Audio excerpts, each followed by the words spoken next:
এই যে যত দুর্নীতিবাজ ধরা পড়তেছে দেখেন না, একটার পর একটা আছে না? যখন টাকা পয়সা কামায়া লালে লাল হয়ে গেছে, আঙ্গুল ফুলে কলা গাছ হয়ে গেছে, তখন তো খুব মজ মাস্তি আর ফুর্তিতে ছিল। ধরা পড়ার পর মান সম্মান ইজ্জত আত্মীয় স্বজন সমাজ কোথাও মুখ দেখাবার সুযোগ নাই।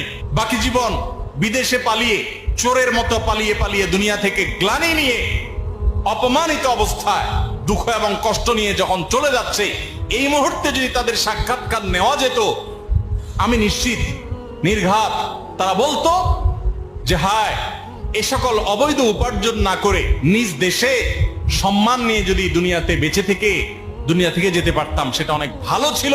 তারা ওই কানাডার বেগম পাড়ায় বাড়ি করে অনেক সুখে শান্তি থাকতে পারে, কিন্তু দিন শেষে সবাই জানে যে লোকটা চোর, সে দুর্নীতিবাজ, সে ডাকাত,